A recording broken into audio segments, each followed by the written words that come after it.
Au-delà de ces autoquestionnaires, on a voulu aussi regarder avec une expérience de laboratoire. Donc on faisait de la stimulation émotionnelle, on montre au sujet des images à tonalité positive, négative et neutre, et on regarde en fait comment il perçoit la valence de ces images. En gros, est-ce que quand c'est positif, il perçoit que l'image est positive, quand c'est négatif, que c'est négatif et neutre, et ce que ça suscite comme intensité émotionnelle. Et d'autre part, on mesurait un startle réflexe, c'est-à-dire que quand le patient voit les images, on envoie sur certaines images un son, il y a un réflexe de sursaut et on enregistre ça, puisque une réponse émotionnelle, on peut enregistrer différents paramètres physiologiques. Et ce qu'on avait pu montrer, c'est que finalement, les patients bipolaires, quand ils sont normotimiques, évaluaient comme plus plaisants des images qui sont neutres. C'est comme si le neutre, en étant un petit peu caricatural, si le neutre n'existait pas chez les patients bipolaires, ils vont être sollicités beaucoup plus facilement et ça entraîne un arousal pour eux, c'est-à-dire une intensité émotionnelle plus grande. C'est-à-dire que quand un patient bipolaire voit un mug, il dit « Oh là là, ce mug est joli » et il va trouver que ça entraîne des émotions. Et en fait, quand on regarde le startle réflexe, effectivement, sur du neutre, il y a un startle réflexe qui est plus important. Bon, alors ça, vous allez nous dire, c'est des manips de labo, c'est pas très utile pour la sémiologie et pour la prise en charge des patients. Donc, ce qu'on a fait de manière parallèle, c'est qu'on a créé une échelle, la Matisse, et qui évalue des éléments qui développent une approche dimensionnelle. Alors, je pense que Franck Bolivier vous a parlé ce matin de la recherche AirDoc, en fait, où on explique que pour mieux trouver, où on incite les chercheurs, en tous les cas, à travailler sur ces approches dimensionnelles. Et donc là, c'était un peu avant-gardiste, finalement, puisque cette échelle est une réelle échelle dimensionnelle où on évalue des dimensions qui sont simples, qui existent donc chez tout le monde, qui sont normalement des comportements simples et qui vont se modifier au cours des processus pathologiques.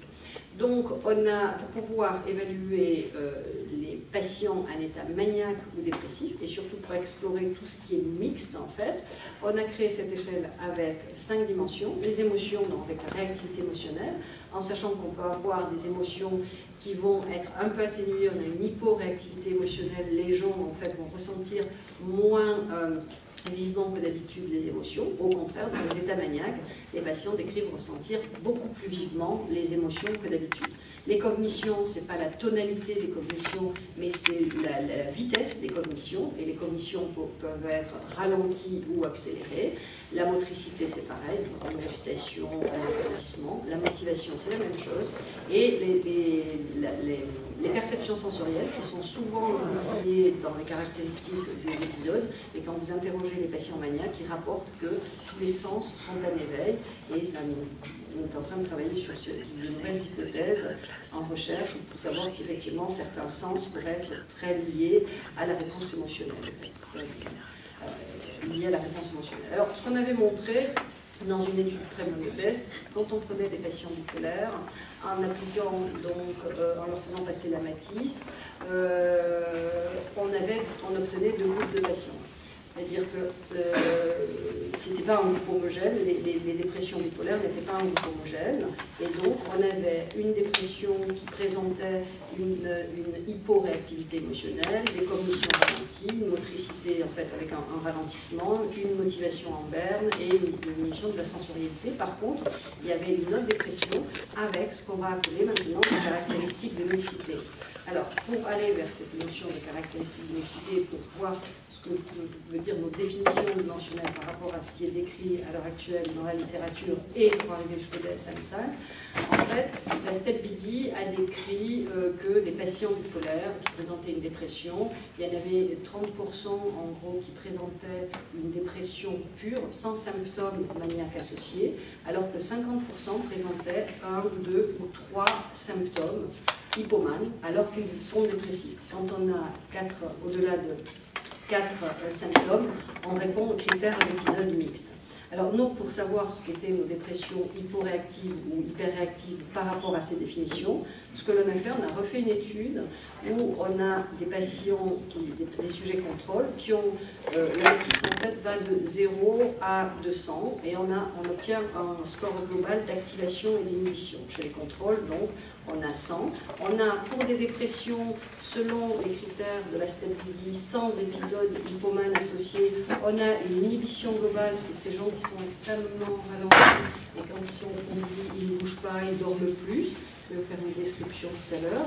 Par contre, on a des dépressions, quand ces dépressions sont associées à 1 ou moins de 4 symptômes hypomanes, en fait, on a une dépression avec une activation un peu générale. Et par contre, ce qui est intéressant, en fait, c'est qu'on peut distinguer très facilement ces deux types de dépression par la réactivité émotionnelle.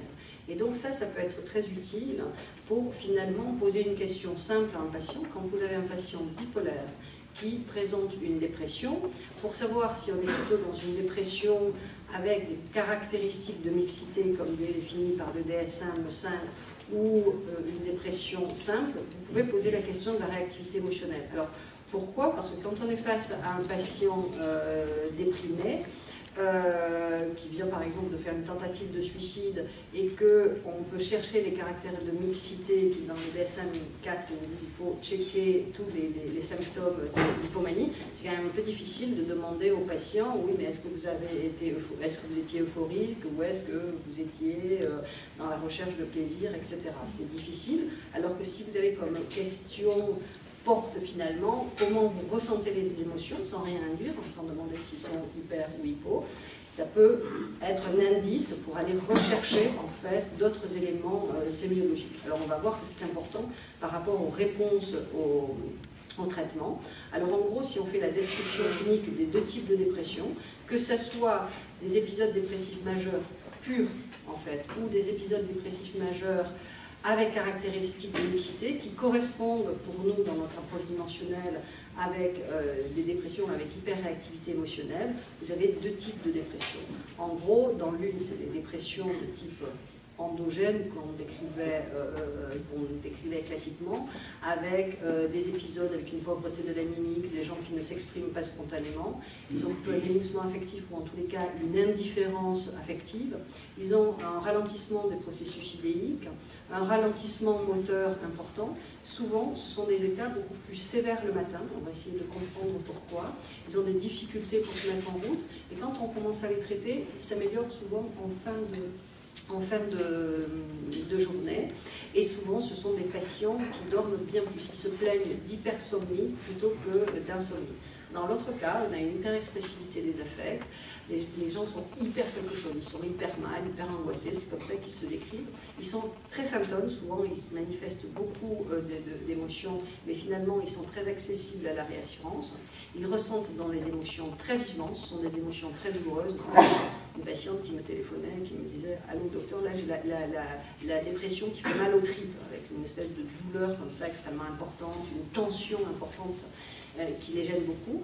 Ils n'ont absolument pas de ralentissement cognitif, et dans leur discours c'est quelque chose qui apparaît, mais par contre c'est pas la tachypsychie jouissive de l'hypomanie, en fait, c'est quelque chose qui est pénible, qui vient souvent en fin de journée, et c'est souvent en fin de journée qu'ils font des tentatives de suicide en disant j'avais finalement besoin de me déconnecter, en fait, parce que trop assailli par les émotions, par ces choses qui tournent comme ça et qui sont pénibles. Benazzi avait appelé ça le cerveau sans repos, c'est ce que les patients décrivent bien. Ils ont un sentiment d'épuisement et ils sont plus mal en fin de journée. Donc voilà, comme résumé, vous pouvez avoir deux tableaux extrêmement différents de dépression bipolaire, et donc certains qui sont inhibés, ralentis, qui ne bougent pas, et d'autres qui vont manifester beaucoup plus, qui vont avoir une expressivité plus importante des émotions, et ils vont ressentir ces émotions de manière plus importante. Alors pourquoi c'est important de les repérer?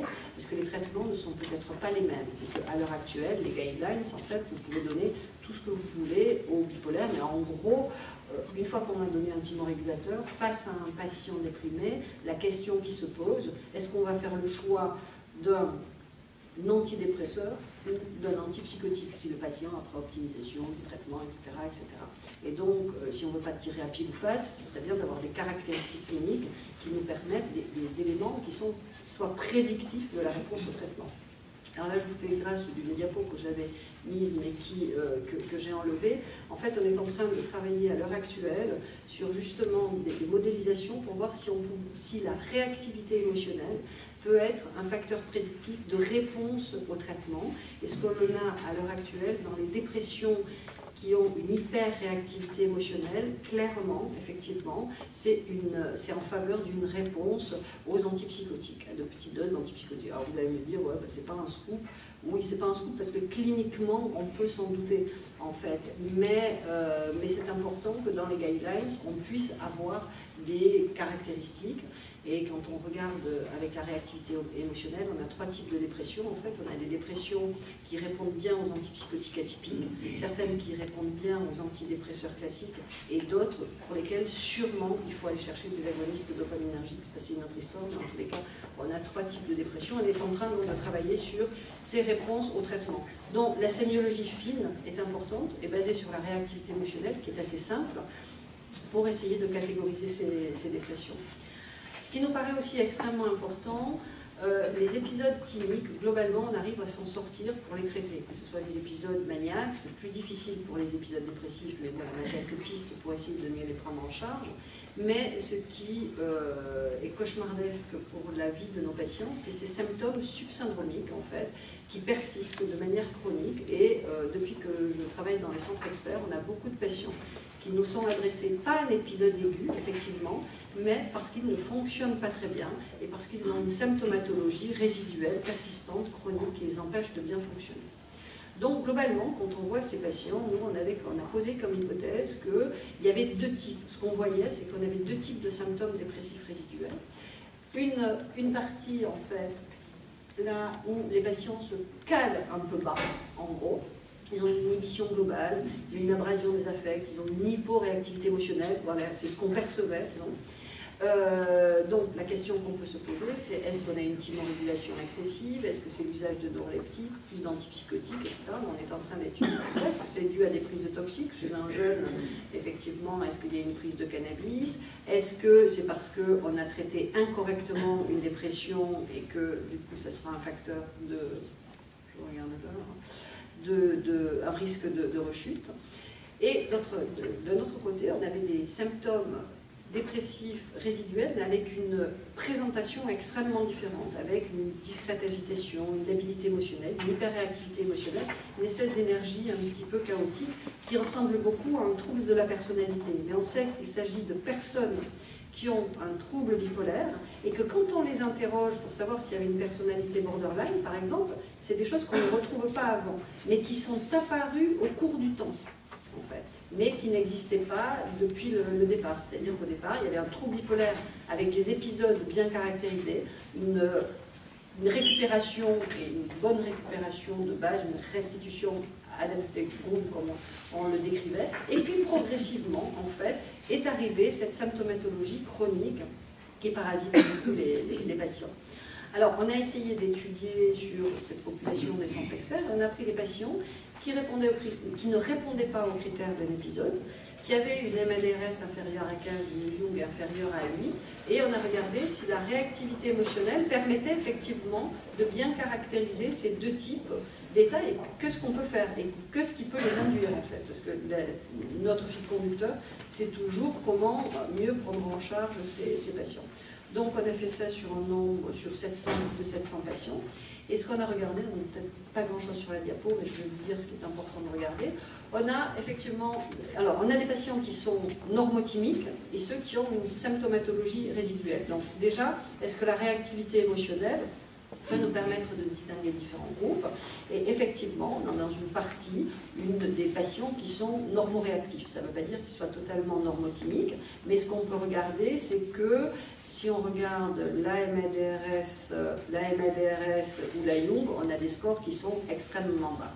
Ensuite, on a 2 autres groupes un groupe avec une hyporéactivité émotionnelle et un groupe avec une hyperréactivité émotionnelle. Donc ces patients qui ont un peu la tête sous l'eau et ceux qui partent comme ça dans une espèce de, Bruno Etin dit qui fristouille. Donc ce qu'on regarde, c'est que si on regarde la MDRS et la Jung, vous voyez que ce sont des scores extrêmement bas. Donc ce ne sont pas des gens qui présentent un épisode dépressif, mais qui ne fonctionnent pas bien par contre, et qui viennent nous voir pour ça. Donc il n'y a pas de différence entre ces deux. Entre la MDRS, ce qu'on voit, c'est que l'échelle de Jung est un petit peu plus élevée dans la dépression avec une hyperréactivité émotionnelle. Mais cliniquement, ça n'a aucun sens. C'est-à-dire qu'entre 1 et 2,4 à la Jung, pourquoi ça n'a aucun sens? De toute façon, la YMRS et la MDRS ne sont pas faites, ces échelles, pour capturer du subsyndromique. Elles sont là pour quantifier un épisode dépressif. Donc effectivement, on a des scores très bas. Par contre, les patients sont très parasités. Et ce que l'on voit, c'est que l'hyper et l'hyporéactivité émotionnelle, on voit que, en ce qui concerne le groupe avec une hyporéactivité émotionnelle, on a un score très bas. Le score total pour la réactivité émotionnelle sur la Matisse, c'est 40. Donc la moyenne étant à 20, vous avez 20 effectivement dans les normes réactifs. C'est beaucoup plus bas pour les hyporéactifs. Les patients clairement rapportent ressentir les émotions de manière moins importante ou ressentir les émotions de manière beaucoup plus importante dans l'hyperréactivité émotionnelle. Donc c'est très discriminant pour une symptomatologie très fine. Et la Matisse, le score total, c'est pareil. Là, c'est très cohérent. Vous avez 100 pour les normoréactifs. Ceux-là sont inhibés. En dessous de 100, il y a une inhibition globale et ceux-là ont une légère agitation. Alors, ce qui est intéressant, c'est qu'il y a plus d'histoires de tentatives de suicide dans les hyperréactifs. Donc ça pourrait être un facteur, effectivement, qui peut favoriser le suicide. Et puis, on avait trouvé un petit marqueur biologique, la CRP, qui peut montrer que, finalement, des patients qui sont hyper réactifs émotionnellement de manière chronique peuvent mettre en place certains, et peut-être qu'il y a un axe corticotrope, enfin qu'il y a des systèmes, en tous les cas, qui sont plus activés, un allostatic load qui est un peu plus marqué chez ces patients, mais ça c'est notre histoire. Alors, ce que l'on voit aussi, c'est que chez les patients qui ont une hyperréactivité émotionnelle, donc sur cette araignée-là, cette partie-là, donc chez les patients qui ont cette hyperréactivité émotionnelle, ce qu'ils rapportent sur la semaine passée, c'est qu'ils ont plus fréquemment des moments où ils sont tristes, où ils sont joyeux, pas vraiment, mais où ils ont une irritabilité, une anxiété, des moments de colère, quelques petits moments d'exaltation, pas trop de panique. Mais en tous les cas, c'est qu'ils sont, comme ils ont cette hyperréactivité émotionnelle, en fonction du contexte, là, ils vont ressentir des émotions comme ça, de manière extrêmement fréquente et très parasitante et très gênante pour eux. Alors, je suis sûre qu'elle a commencé, normalement j'ai encore un peu de temps. Donc, quels sont les éléments qui peuvent moduler la réactivité émotionnelle? Est-ce qu'on peut intervenir, nous, psychiatres, là-dessus? Ce qui me paraît intéressant, c'est de relier le sommeil et la réactivité émotionnelle. Alors, vous me dites, là, vous allez me dire, je passe à de l'imagerie. En fait, ce qui est très rigolo, c'est que quand on fait de l'imagerie fonctionnelle pour étudier l'humeur, en fait, ce qu'on fait, c'est qu'on utilise un paradigme de stimulus-réponse. Donc en fait, ce qu'on regarde, c'est de la réactivité émotionnelle, c'est pas l'humeur en fait que l'on capture. Donc là, quand on fait chez des sujets sains une privation de sommeil, ce que l'on voit, c'est que globalement, on a une activation de l'amygdale qui est bien plus importante. Ce qui est beaucoup plus subtil, c'est ce qui est montré dans cette étude, où il s'agit encore de sujets sains, à qui on va faire passer 2 fois ces tests. Donc on montre des images à tonalité positive, négative et neutre. Dans un groupe de patients, on fait passer ce test le soir, ils vont dormir, on fait passer le test le matin, et dans l'autre groupe, on fait passer le matin, ils ont une journée normale de travail et on refait passer le test le soir. Et ce qu'on regarde, c'est la différence dans ces 2 groupes. Et ce que l'on voit très clairement, c'est que les patients, après une nuit de sommeil, en fait, ils vont avoir une réponse moins importante, en fait, de leur réactivité, ils vont avoir une activation de l'amygdale moins importante. En fait, ce que ça signifie, c'est qu'au cours d'une journée, on va avoir comme si on avait une espèce de sensibilisation de l'amygdale et qui fait qu'on surréagit un petit peu plus le soir. Et c'est pour ça qu'on est plus énervé le soir que le matin. Et qu'après avoir dormi, normalement, on est un tout petit peu plus, on a fait reset sur l'amygdale, en fait. Ce qui est intéressant, c'est que chez les patients bipolaires, ceux qui ont une dépression hyper-réactive, ils sont plus mal le soir, et ça va tout à fait dans ce sens, c'est-à-dire qu'ils ont une activation de l'amygdale plus importante, et ceux qui ont une hyporéactivité émotionnelle, qui n'arrivent pas à se mettre en route le matin, ils vont un petit peu mieux, effectivement, le soir. Et ça, sûrement parce que de manière tout à fait physiologique, il y a une régulation circadienne de l'activation de l'amygdale. Alors évidemment, rapporté aux patients bipolaires, on peut en faire quand même pas mal de choses en leur faisant comprendre les liens qu'il peut y avoir entre sommeil et réactivité émotionnelle. Et puis, bon, tout le monde peut comprendre ça, parce qu'effectivement, après une journée, après une privation de sommeil, on sait qu'effectivement, on est un petit peu plus réactif, on peut être plus tendu. C'est des choses qui sont très faciles à comprendre en tous les cas et à expliquer aux patients. Ce qui peut réguler aussi les émotions, c'est donc une meilleure qualité de sommeil, et puis aussi ce sont les cognitions. Alors là, c'est pareil, c'est une manip qu'on est en train de mettre en place, mais qui a déjà été faite en partie par l'équipe de Michel Bessin. On montre en fait, toujours pareil, des images à tonalité positive, négative et neutre, et on va enregistrer des potentiels évoqués. Et on va demander au sujet de pouvoir faire plusieurs tâches pour essayer de se mettre à distance de l'image. Il y a deux façons de procéder. Là, quand on est dans la tâche classique, on enregistre un potentiel évoqué qui va revenir très progressivement à la norme. Un système qui fonctionne bien, c'est un système qui revient très rapidement à son état de base. Donc on va demander à des sujets contrôle de faire soit une tâche arithmétique pour se détacher de l'image. On montre l'image, là c'est, je ne sais plus, c'est des images négatives. Il y a une image négative, on dit vous voulez vous mettre à distance émotionnellement pour réguler les émotions de manière plus rapide, et donc on leur fait une tâche de distraction et on voit que effectivement le potentiel évoqué revient très rapidement à la normale, et quand on leur demande de réinterpréter l'image, là aussi on leur demande de se mettre à distance de l'image. Par exemple, il y a un petit gamin qui pleure, on va dire mais non, c'est pas la réalité, il est dans un film ou je sais pas quoi. C'est mettre à distance, c'est-à-dire c'est pas quelque chose de vrai. Je mets à distance cette image, et on voit que chez les sujets contrôle, effectivement, on a une régulation qui se fait un petit peu mieux. Par contre, là où c'est un peu plus problématique, c'est les patients bipolaires, parce que ça ne marche pas si bien que ça. Le distracteur marche, mais la réinterprétation, donc on est en train de travailler sur différents groupes de patients pour savoir effectivement chez lesquels c'est altéré ou chez lesquels on peut proposer ce type, parce que si on fait de la remédiation cognitive ou si on travaille certaines choses, en tous les cas il y a certaines choses que les patients visiblement ne peuvent plus faire. D'autre part, et je vais terminer là je pense, oui, qu'est-ce qui peut réguler l'activité de l'amygdale et cette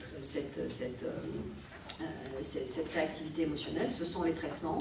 Alors là, c'est une étude qui a été faite sur l'activation de l'amygdale chez les patients qui n'ont pas de traitement, et donc il y a cette activation plus importante de l'amygdale, cette réactivité émotionnelle, chez les sujets contrôle et chez des patients bipolaires sous médicaments. Et ça, ils détestent être comme ça, les patients. C'est-à-dire quand on leur met trop la tête sous l'eau, effectivement, c'est un facteur de non-observance du traitement. Donc l'idée, c'est pour les patients bipolaires, c'est d'arriver effectivement à les traiter pour qu'ils soient à peu près comme des contrôles, mais que si le prix à payer est trop important et si on leur met trop la tête sous l'eau, et ça repose la question des symptômes dépressifs résiduels, c'est-à-dire que on a fait une étude là qui est en cours, je n'ai pas les résultats, enfin, je ne vais pas montrer ici, mais on voit que les patients qui ont des symptômes résiduels dépressifs avec une hyporéactivité émotionnelle, ils sont beaucoup plus souvent sous antipsychotiques atypiques, et les autres sont beaucoup plus souvent sous antidépresseurs. Et une de nos hypothèses, c'est que cette hyperréactivité émotionnelle de base chronique serait déclenchée par des doses cumulées d'antidépresseurs au long cours. C'est-à-dire c'est ce qui entraînerait, au bout de plusieurs années, une espèce d'instabilité permanente. Certains patients se mettent en cycle rapide, vraiment du on-off, et certains se mettent dans une espèce d'oscillation permanente. Voilà, donc on est en train de travailler là-dessus pour essayer de guider les réponses au traitement. Donc, en conclusion, il y a de nombreux arguments cliniques et autres pour dire qu'il y aurait une hyperréactivité émotionnelle un peu de base chez les patients. Peut-être que c'est ce qui fait finalement, c'est le lit des décompensations. Par contre, ensuite, on peut avoir des patients qui ont une symptomatologie résiduelle avec une hypo ou une hyper. C'est quelque chose qu'il faut prendre en compte pour les traitements. Alors, parmi les facteurs qui ont un impact, il y a effectivement des facteurs génétiques, des traumatismes dans l'enfance, mais je n'avais pas le temps de traiter tout ça. Par contre, ce qui est important, c'est de bien comprendre les liens entre sommeil et réactivité émotionnelle, les traitements pharmacologiques. On peut induire de manière iatrogène une hyperréactivité émotionnelle chronique qui est très à risque de tentative de suicide et qui entrave le fonctionnement. Ça, quand même, c'est quelque chose qu'il faut avoir en tête. Il y a des processus cognitifs qui peuvent aider, et donc les thérapies non pharmacologiques peuvent aussi aider les patients, mais encore faut-il savoir lesquelles. Et donc, on a intérêt à mieux connaître cette notion de réactivité émotionnelle, parce qu'on peut s'en servir en clinique pour mieux prendre en charge les patients. Voilà, je vous remercie.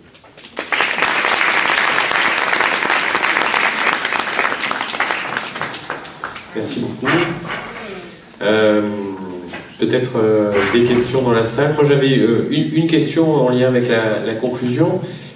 C'était la question finalement de la place de cette hyperactivité émotionnelle. Est-ce que c'est plutôt un symptôme résiduel? Est-ce que c'est plutôt un trait de tempérament qui définit finalement un risque de bipolarité, ou un symptôme prodromique qui pourrait nous servir à favoriser un diagnostic précoce, par exemple, chez les patients bipolaires? Voilà.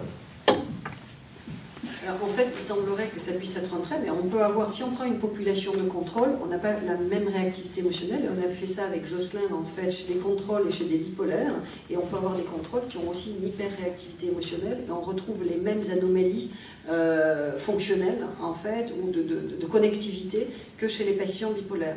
Donc, c'est sûrement un trait qui est plus fréquent chez les patients bipolaires, cette hyper-réactivité émotionnelle, et qui signe une dysrégulation des contrôles émotionnels.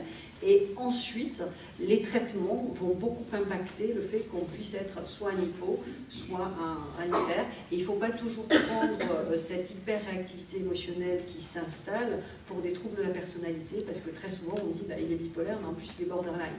Mais une personnalité borderline qui arrive à 40 ans, c'est quand même très suspect. Il faut se poser la question de ce qu'on a fait avec les traitements. Est-ce qu'il y avait des questions ?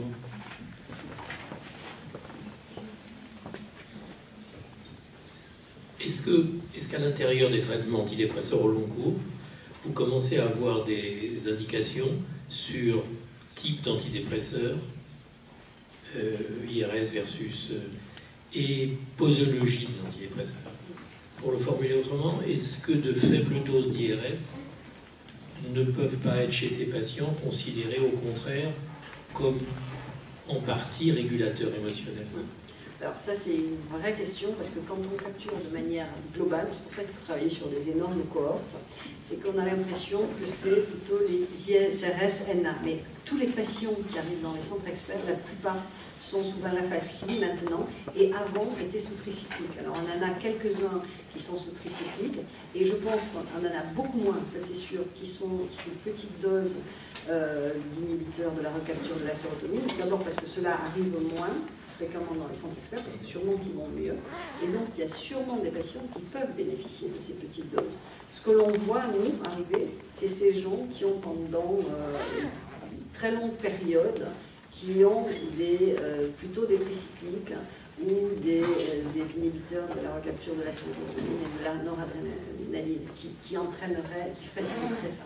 Parce qu'on a tous des patients qui vont bien avec une toute petite dose, effectivement, d'antidépresseurs. Des gens qui ont une composante anxieuse, etc.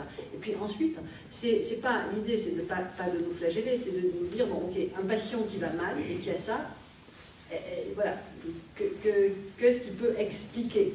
Et ensuite, pour voir sa copine, un patient qui va bien, on ne se pose pas de questions. Voilà. On ne va pas forcément induire ça chez tous les patients. Et il y a sûrement des facteurs génétiques, des facteurs de vulnérabilité particulière. Mais c'est très vrai. Peut-être deux questions selon le temps. La première, tout à fait dans la continuité de ce qui vient d'être demandé, c'est les antipsychotiques identiques. Je crois qu'on les regroupe et qu'ils ne sont pas tous identiques. Hein. Et la question d'Alain Gérard, c'est aussi tous les antidépresseurs, c'est pas le même potage. Hein. Et je crois qu'on ne le dit vraiment pas assez à nos jeunes collègues, me semble-t-il. Donc il y avait le problème des antipsychotiques, et je pense que le Xeroquel n'est pas équivalent à l'olanzapine, c'est une banalité de le dire. Deuxième question, c'est le problème de l'hyperactivité chez le sujet âgé bipolaire. Et à la fois bipolarité évoluant avec l'âge, et là les antidépresseurs ont certainement un rôle délétère, mais quid des bipolarités tardives? Le problème chez le sujet âgé, c'est qu'il peut y avoir aussi un problème de contrôle du préfrontal qui ne fonctionne pas bien et qui, au cours du temps, en fait, va évoluer avec cette espèce d'instabilité émotionnelle qu'on peut avoir chez la personne âgée sans qu'elle soit bipolaire et qui est peut-être beaucoup plus aggravée. Alors, d'autre part, on travaille actuellement sur des modèles de staging pour voir justement, en fait, en fonction de l'évolution, quels sont ces patients qui vont se mettre à être très instables de manière permanente. Une des hypothèses, c'est que quand on commence à avoir une hyperréactivité émotionnelle, si on a par exemple du cortisol qui est sécrété de manière plus importante, enfin, qu'il peut y avoir, je ne sais pas par quoi, un effet neurotoxique en fait de cet état d'instabilité qui a tendance à s'aggraver. Voilà, et qui s'auto-entretient. Et avec des passages d'un stade qui reste avec des épisodes bien délimités à ces évolutions comme ça, et chez la personne âgée où on a finalement tout le temps un état symptomatique, et sûrement avec un préfrontal qui peut-être fait plus bien son boulot quoi, de contrôle et de régulation émotionnelle. Ça c'est une vraie question, et donc l'idée est d'essayer de comprendre quels sont les facteurs neurotoxiques qui engendreraient ces épisodes, voilà. Cette symptomatologie, c'est pas que les traitements. Le traitement peut être peut-être un facteur déclenchant, et ensuite ça s'auto-entretient peut-être. Enfin, en tout cas, c'est une piste de recherche. Bonjour, j'avais une question aussi. Chez les ados, justement, qui sont parfois explosifs, irritables, etc., qu'on aurait vite fait de taxer futurs borderline, est-ce que cette hyperactivité ou l'échelle pourrait être un facteur prédictif d'évolution vers bipolarité ou pas?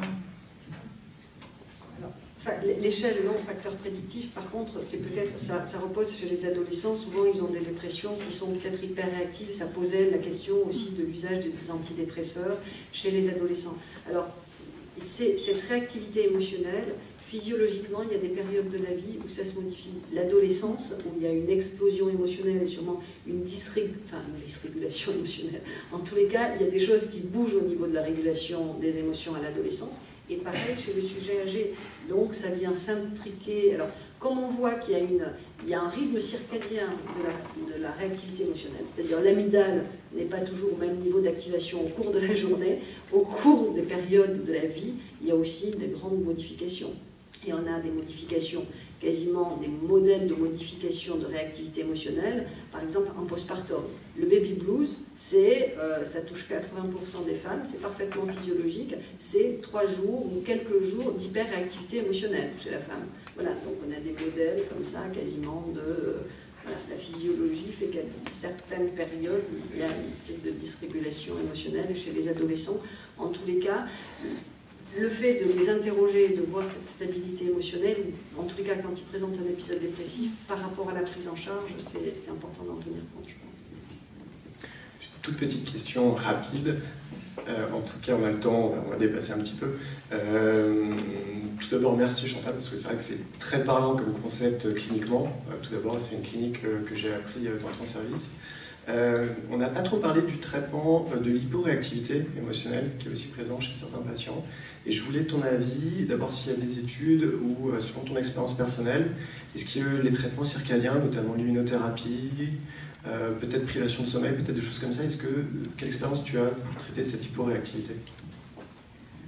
Alors, ça pose la question, effectivement, d'abord dans la dépression, certaines caractéristiques de dépression avec des patients qui dorment plus, parce qu'on sait que la privation de sommeil, c'était du temps de mon maître bourgeois, de temps en temps, ils avaient essayé de priver les patients de sommeil. Alors, chez certains, ça marche bien et ça peut initier quelque chose. Chez certains, ça se passe très mal. Alors, effectivement, un patient qui a une hyperréactivité émotionnelle, si on le prive de sommeil, alors là, il explose, effectivement. Alors qu'un patient qui va avoir une dépression, bon, soit une dépression s'il y a des caractères saisonniers, s'il y a une hyporéactivité émotionnelle, une augmentation du temps de sommeil, c'est vrai que la luminothérapie peut être vraiment d'un intérêt, parce qu'on se pose la question pour la luminothérapie de la contre-indication relative chez les patients bipolaires. Mais si on caractérise un peu mieux, parce que si on a une dépression hyperréactive, ben peut-être que cela seront moins améliorés, voire peut-être un petit peu aggravés. Mais l'idée, c'est toujours pareil de reposer. Alors après, tout ce qui est... je pense qu'on ne peut pas dissocier, si c'est là un peu ta question, la notion de réactivité émotionnelle et tout ce qui est rythme circadien. Donc, chaque fois qu'on évalue la réactivité émotionnelle, il faut aussi évaluer le sommeil, le temps de l'activité. C'est pour ça que maintenant, on va mettre des actigraphes, etc., pour mieux comprendre ça. Mais en tous les cas, c'est toujours pareil, c'est de dire, dans certains cas, on donne des antidépresseurs, dans d'autres cas, on a plutôt intérêt à utiliser autre chose. Et par contre, quand on a, bien sûr, une hyporéactivité émotionnelle de base, souvent, ce que l'on voit, c'est que les gens laissent l'antipsychotique à la même dose. Le patient est sorti pour un épisode maniaque. Il a une posologie fixe d'antipsychotique atypique, et au lieu de diminuer l'antipsychotique atypique qui est utilisé comme thymorégulateur, on a le droit, hein, ça peut marcher, on rajoute un antidépresseur. Est-ce que la première chose, c'est pas de lever le pied dans certains cas? Ce que l'on voit, c'est qu'on ne sait jamais enlever les traitements. La plupart des patients rajoutent des traitements, alors que parfois, en levant le pied et en utilisant peut-être des thérapies, un patient qui a tendance à se déprimer avec une hyporéactivité émotionnelle en hiver et qui se met à dormir plus, est-ce qu'on n'a pas intérêt à lever le pied un petit peu sur cette thymorégulation, sur son antipsychotique atypique, et rajouter un peu de luminothérapie? Voilà, c'est des questions qu'on peut se poser. Je n'ai pas de réponse, mais en tous les cas, c'est des questions qu'on se pose pour éviter de faire des traitements millefeuilles. Bon, on va s'arrêter là, je crois. Merci beaucoup, en tout cas, pour les Henri, pour cette intervention. Et je vais céder la parole